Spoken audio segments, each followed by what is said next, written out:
მე ვარ ფერმერი, ახალ მე-14 სეზონს ხსნის. მოგზაურობა, რომელსაც ვიწყებთ, განსხვავებულია. მას სწორედ იქ მივყავართ, სადაც აქამდე ჯერ არ ვყოფილვართ. ეს არის ადგილი, სადაც ადამიანები, ისტორიები და ტრადიციები საუკუნეებს ითვლის. ბათუმიდან 14 საათი ვიარეთ. უწყვეტად, რთული, მაგრამ საოცრად შთამბეჭდავი გზა. გზა, რომელსაც მივყავართ საქართველოს ერთ-ერთ ულამაზეს, თითქოს მიუწვდომელ მხარეში. წინ 3 ეპიზოდი გელოდებათ და დიდი აღმოჩენები. თუშური ცხვარი, ცხენი და ქართული მეცხვარე ძაღლი. ჯიში, რომლის პოპულაციაზეც ენთუზიასტთა ჯგუფი მუშაობს. სწორედ მათი ინიციატივით და დახმარებით აღმოჩნდით ამ ზღაპრულ სამყაროში.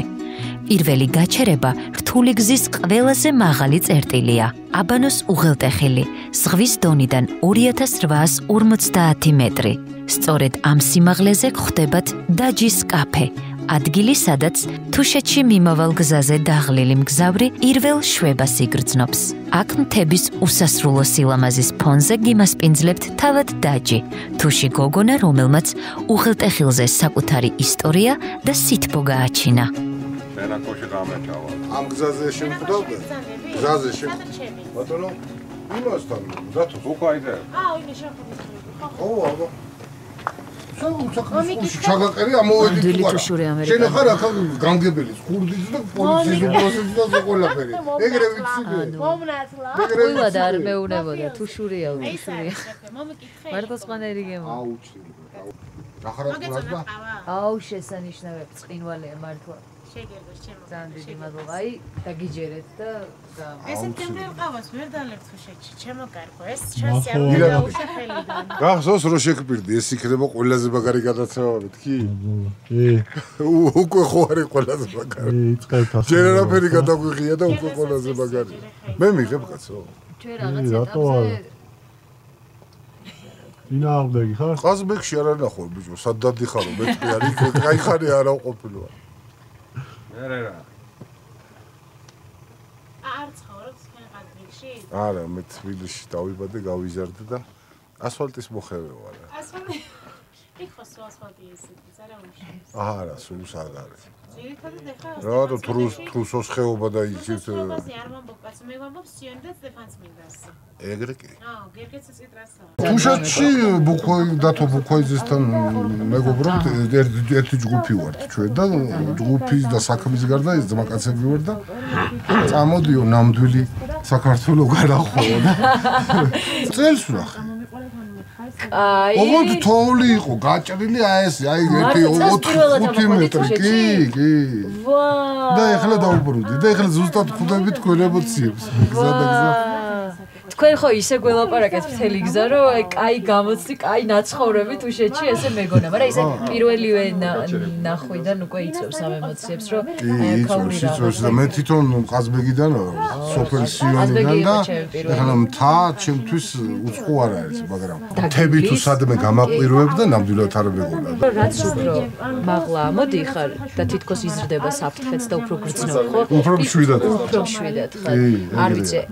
იმიტომ რომ ვერ კონცენტრირდები შიშზე და ამ ემოციებზე და რაღაცა რაც მოგდის ამ დროს ადამიანური ყველაფრისგან იცლები და აი ეს სილამაზე რაც არის რამდენჯერმე თქვით რომ ეს ხوار გვეჩვენება ხელოვნური ინტელექტიდან მივეჩვეთ ხელოვნური ინტელექტი ხო რა ხდება არაბუნები დავახატინე თქვენ დამუშავებული აი მართლა რა რასაც ხელოვნური ინტელექტი ამუშავებს აი ისეთი მინდვრები, ფერდობები, კლდეები, მთები საოცრებად და მე როცა გამოდიხარ ამ დიდ როგორი აჟიტირებული ვარ მაპატეთ როცა გამოდიხარ ამ დიდ თებს და შორიდან უყურებ რა გზა გამოიარე ეს ცალკე შოქში გაგდებს რომ 15 წუთის წინ რაღაც იმ კლდეზე აი ეს ვერტიკალურ კლდეზე რაღაცა ძალიან მშვიდად ნეტარად მოდიო და იმას თუ დააკვირდით მძღოლები როგორ უთმობენ ერთმანეთს გზას ზუსტად იციან იქ რომ ვიწროვდება გზა სადღაც წინასწარ ჩერდები ატარებ, გატარებენ ერთმანეთს ესალმები, ყველა აქ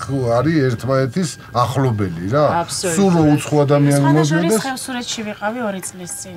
2 წლის წინ ზუსტად და აქ ისეთი ის გვაქვს ჩვენ ტრადიცია, ასე ვთქვათ, უცხოა თუ შინაური არ აქვს მნიშვნელობა. წაუსიგნალებ ან მიესალმები ყოველთვის ხდება ეს აი არ არსებობს ვიღაცა ისე გაქცდეს. და ეს ერთმანეთთან იმდენად ანუ ერთმანეთს იმდენად ეხმარებიან, რაღაც რო გიჭირს, არ გიჭირს, მოდის და ეკითხება, აბა რამე ხო არ გიჭირს გზაზე. ეს ჩვენ გვაქვს და ეს ძამახარებს. თუშეთის ერთ-ერთი ყველაზე გამორჩეული სოფელია შენაქო, სოფელი, რომელიც თავისი სახით დღესაც ინახავს საუკუნეების წინანდელ თუშურ ყოფას. აქ ყოველი ქვა, კოშკი და ძველი სახლი მოგიყვებათ ამბავს წინაპრების ძალასა და თავგანწირვაზე. შენაქო ერთგვარი ცოცხალი მუზეუმია. სწორედ აქ გავიცანით ჩვენი მასპინძელი, დათო, თუშეთის მკვიდრი, რომლის ოჯახიც ზამთარშიც კი არტოვებს აქაურობას. დათო თუშურ ალუდზე გვიყვება, სასმელზე, რომელსაც განსაკუთრებული ადგილი უჭირავს ამ მხარის ტრადიციებში.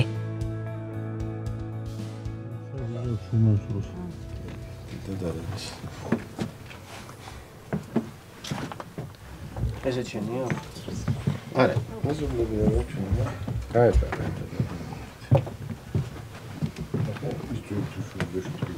თაფლია?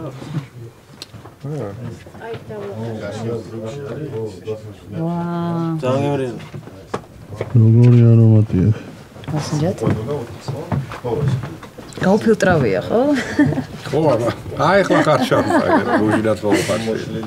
რაღაცას მეტი სიტკბო აქვს თან? ხო, ანუ ეს ახლა ბოლომდე არ არის. დადუღებული, აი. ვა, ძალიან კაია.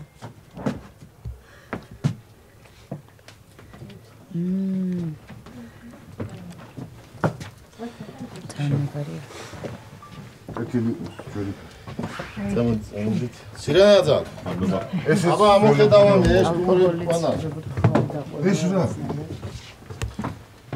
თავში. მე როგორც მეღვინე რა სიტყვით ალუდზე. შვილი ფიქსაცია. ვა, გაიჩიტი. აი, ლუდია რა ფაქტიურად. ტრადიციული თის ლუდი. კევია. აქ აყენებენ ამას ისეთ ხარშავენ, რომ აი წმინდავენ ბოლომდე და გაზი მეტი აქ. ამა დღეობებზე აკეთებენ აქ ძირითადად ეხლა და სუპრეს ის არის. სასმელი ამწყალობებენ ამას. შეგვეწიოს აბა. ადი. აი. ხო, აი ეს მოდი. Касмия.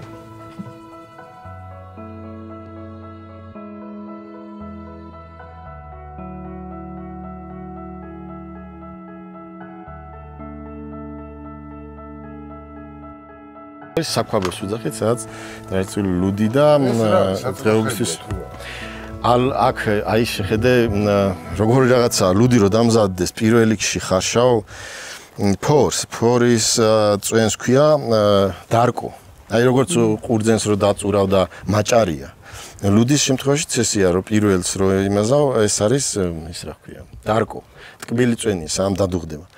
ეს ტკბილი წვენი რომ იქ ხომ მოიხარშება ფორი.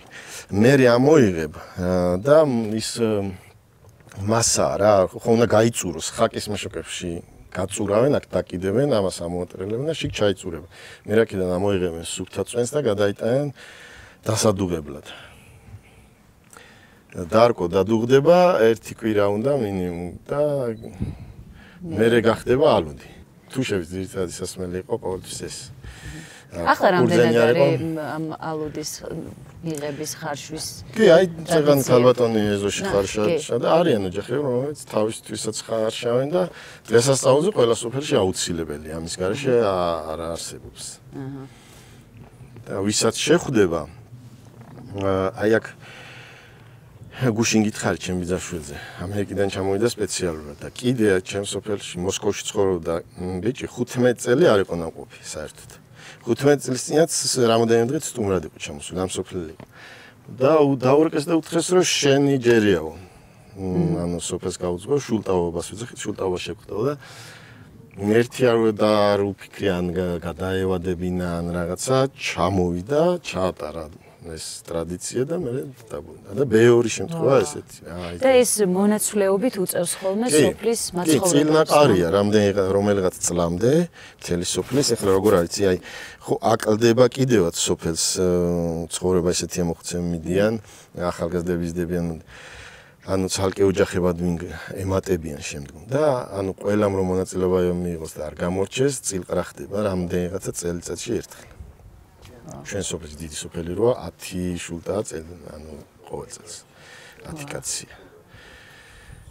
ხო და ეს დიდი პატივია რა ყველათვიშვით და ყველა ცდილობს რომ რაღაცნაირად მოუწევს. არ გამორჩეს და თან არ გამორჩეს და ეს გააკეთოს. ძალიან საამაყოა, ძალიან. კი ჩვენ ძალიან გვიხარია და რომ არ იკარგება და არ კარგავენ ჩვენი კუთხის წარმომადგენლები ამ ტრადიციებს. თუშეთში ცხოვრება მარტივი არასდროს ყოფილა. აქ თითოეული დღე ბუნებასთან ბრძოლაა. ზამთარი ყველაზე დიდი გამოცდაა. თოვლი ზოგჯერ თვეობით წყვეტს სოფელს სამყაროსგან. გზები იკეტება და ადამიანებს მხოლოდ საკუთარი ძალა და სითბო რჩებათ. თუშეთში წესები და რიტუალები ყოველდღიური ცხოვრების ნაწილია. ოჯახი, სტუმრის მიღება, ალუდის ხარშვა, ფარის გარშემო შეკრება. აქ ადამიანები კვლავ ინარჩუნებენ იმას, რაც ყველაზე ძვირფასია, ერთგულებას, სიძლიერეს და წესებს.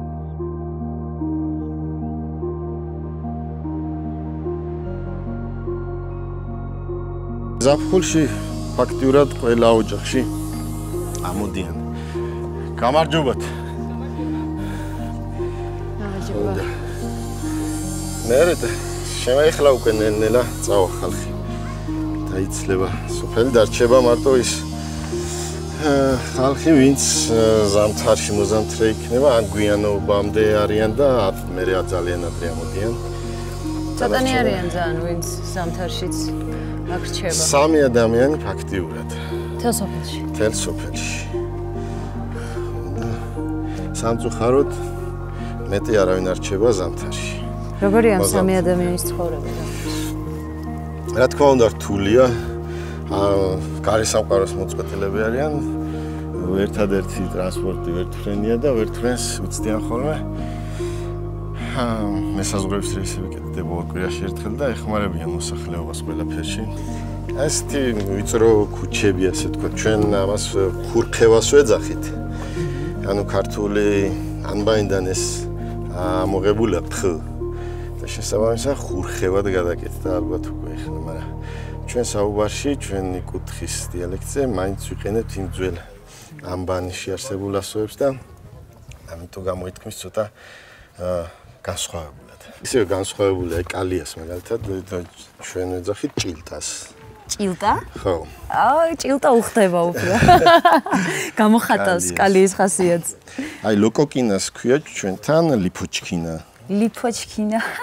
რა საყვარელი საღებია. კოღოს ქვია ბუკაკა. ბუკაკა. რა მაგარი. ეს განსხვავებული ცარის. აჰა.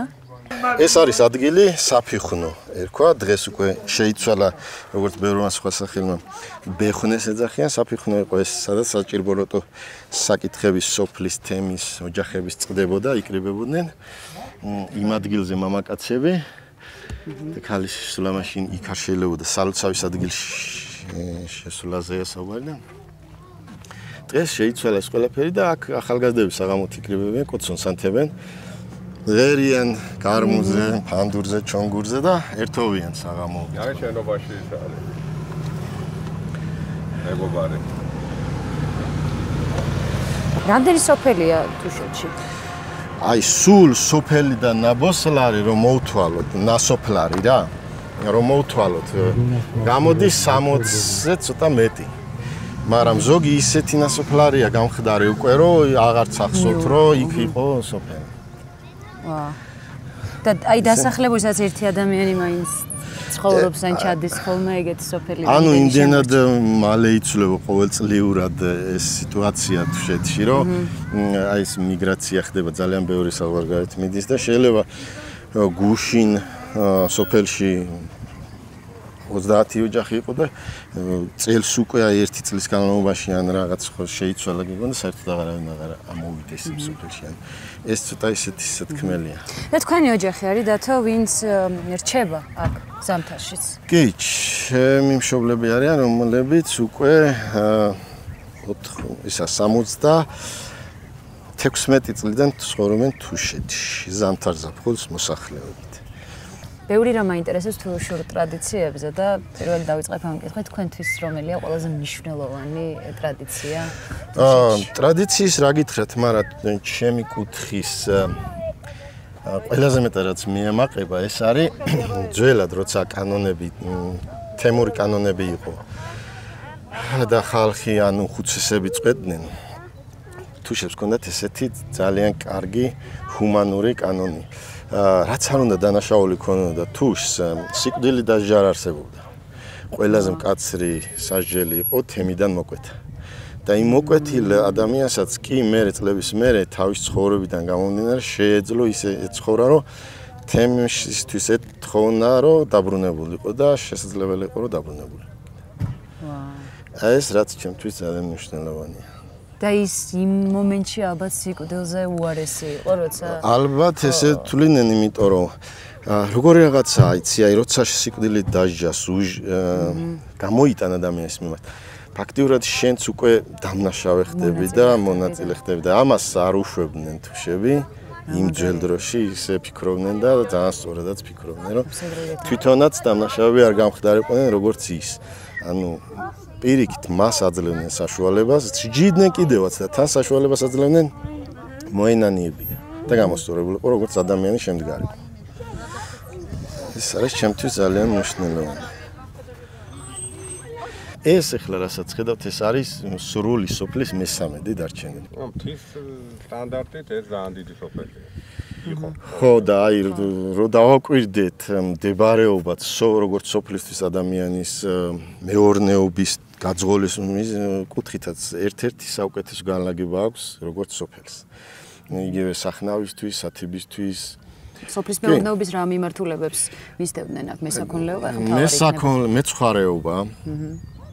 და ცხვართან არსებული რაც იყო, ეხლა ცხვარიც აღმოსავლეთ საქართველოს ძირითადად გავრცელებული თუშური ჯიშის ცხვარი და ესეც უკვე მეტყველებს იმაზე, რომ ღრმად იყვნენ ჩახედული ამ საკითხში თუშები და მიყვებოდნენ ამ საქმიანობას და საუკუნეების მანძილზე ხალხური სელექციით გამოიყვანეს და დღეს უკვე გვაქვს საქართველოში ერთ-ერთი კარგი ჯიში ცხვრის, თუშური ჯიშის ცხვარი და ასევე მასთან მარტო ცხვარი არ იქნებოდა და არც არის. ასევე არის ერთ-ერთი ჯიში რამოდენიმე ჯიში საქართველოს ჯიშებიდან დღეს რაც შემორჩენილია ფაქტიურად ძალიან მცირე რაოდენობით მეგრული ჯიშის ცხენი და ასევე თუშური ჯიშის ცხენი. თუშური ჯიშის ცხენი ფაქტიურად გადარჩენილია და ხელშეწყობა უნდა რომ არ გაქრეს ესეც რა.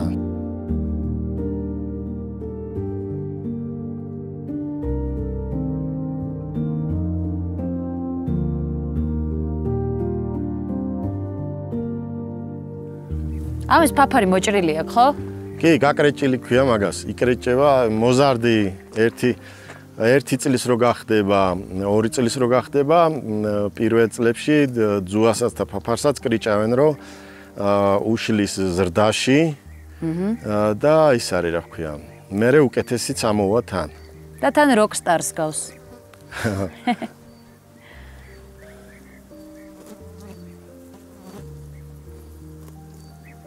ვიცი რომ თუშები არანაკლებ ამაყობენ აი ამ თუშური ცხენის ჯიშით და რით არის გამორჩეული? თუშები კი ნამდვილად ამაყობენ სამი სახეობით ამაყობენ ცხენი, ძაღლი და ცხვრით რა ძირითადი რაც გამოიყოფა რა, იმიტომ რომ ერთმანეთზეა ეს გადაჭაჭული მეცხვარეს ტვირთის ტარება ჭირდება, დიდად მანძილებზე გადაადგილება, ამისთვის ცხენი ეხმარება და ასევე ჭირდება ფარას დაცვა, დაცებელი ცხოველისგან და ქურდისგან და ამაში ეხმარება კიდე მეცხვარი ძაღლი. და ეს სამი ბუნების საჩუქარი თუშებისთვის ძალიან ძვირფასია და მათ შორის ერთ-ერთი გამორჩეული თუშური ჯიშის ცხენი, რომელიც ქართველების არა მარტო თუშების, როგორც კუთხის, არამედ მთლიან ქვეყნისთვის საამაყო უნდა იყოს, იმიტომ რომ ცალკე ჯიშია და არის ქვეყნები და აერები, რომელსაც არ ყავთ და ხელოვნურად გამოყავთ ჩვენ. ყავს და კარგი იქნება უფრო ხელი შეუწყოთ ამ ჯიშის გადარჩენას და არა მარტო ამას, ასევე მეგრული ჯიშის გადარჩენასაც რა, ეს ორი ჯიში ქვეყნისთვის, საქართველოსთვის ძალიან მნიშვნელოვანია და ამას სჭირდება ყურადღება და გადარჩენა. ასე თუ ისე ეს მეცხვარეობა, ცხოვრების წესმა თუშეთში, თუშური ჯიშის ცხენი მოიყვანა დღემდე, მოიტანა და შენარჩუნდა. ამ კუთხით გვაქვს საშუალება, რომ შეირჩეს სწორად თავისი მონაცემებით, თუ როგორი უნდა იყოს ვიზუალურად, თუ ხასიათით და ამის მიხედვით სწორი გადარჩევა მოხდეს და ის გარედან შემოსული სხვადასხვა ჯიშებისგან დავიცვათ, რომ არ მოხდეს შერევა და აღრევა და რაღაცა სხვა გიბრიდი არ მიიღოს. წმინდა ჯიშად დარჩეს. ხო, ანუ ვისაუქნოთ, შევინარჩუნოთ. და თუშეთის გარდა სად გვხვდება თუშური ცხენი? ძალიან ბევრგან მე მინახია დასავლეთ საქართველოში, სამხრეთ საქართველოში თუშური ჯიშის ცხენები შემხვედრია. უნიკალურია ზუსტად მაგით, რომ არანაირი გარემოპირობა ამას არ აშინებს, არც უდაბნო, არც ნახევრად უდაბნო, არც ტროპიკი, არც სიცივე, არც ანუ ჩვენი ცხენები აქ, რომელიც ყავს თუშეთში ზამთარ ზაფხულს საერთოდ არ გადაადგილდებიან, სხვაგან მკვიდრად არიან ის ცხენები საერთოდ ველურ პირობებში არიან მთლიანად. ანუ ზამთარ ზაფხულს არიან ველურად გარეთ. ვა. ბუნებასთან, როგორც იყვნენ ადრიდანვე, ისე.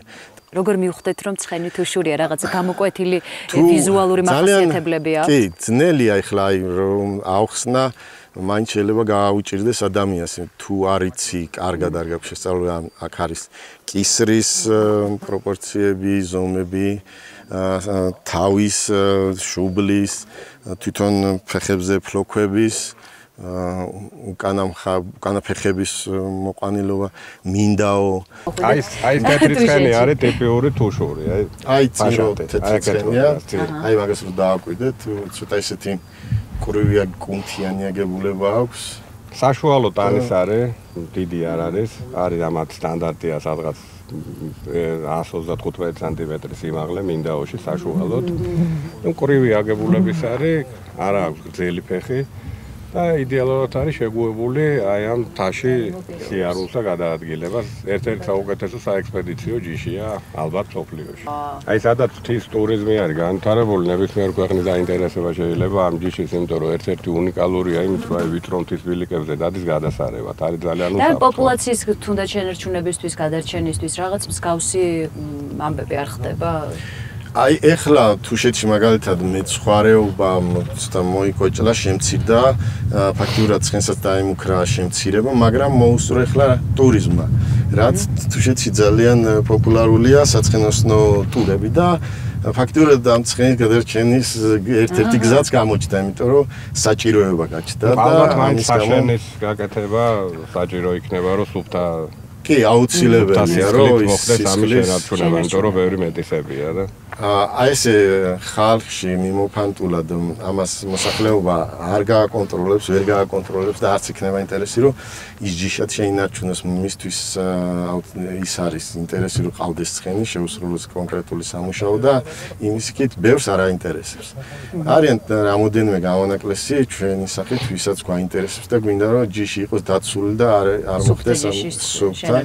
ხო, იმიტომ რომ ეს ქვეყნისთვის საქართველოსთვის არის მნიშვნელოვანი, იმიტომ რომ ყველა თურქმენები იგივე ახალთექურით ამაყობენ თავისი ჯიში, ერთ-ერთი უნიკალური ჯიშია, რა თქმა უნდა, ეგეც, ასევე არაბული ჯიშის ცხენი, გამორჩეული, ლამაზი, ისინიც ამაყობენ და გერმანული იქნება, ინგლისური, ან ყველა ამაყობს. ყავთ, ზოგმა შექმნა და ჩვენ ყავს და ვიამაყოთ, იმიტომ რომ თან უნიკალურია, გამორჩეულია, კარგია, ანუ ყველანაირად გამოსაყენებელი ჯიში ყავს და ფიქრობ სამუშაოც და გადარჩენას.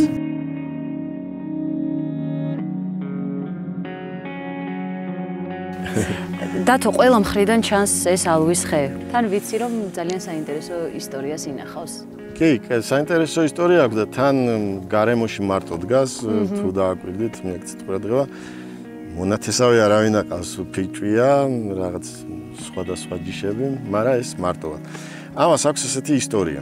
აი უკან ნაფუძარს ხედავთ, ალბათ იქ სახლი იყო, სადაც ცხოვრობდა თედია იაურიძე, ესეთი პიროვნება, რომელიც იყო კახეთში წასული და გაზაფხულზე აკავდა მეუღლე და დედა დატოვებული და გაზაფხულზე რო ამოვიდა, ფეხით ამოვიდა, რა მაშინ არ იყო მანქანები, ვერტფრენები და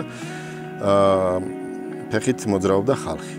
გაზაფხულზე ამოვიდა, ჯოხი ეკავა ხელში, გზაში ჯოხი ჭირდებოდათ, მაშინ ხშირად ყველა ჯოხით დადიოდა, ესეთი საჭიროება იყო და მაშინ კი რა ეხლაც საჭიროა, ხო და ალვისხის ჯოხი იყო.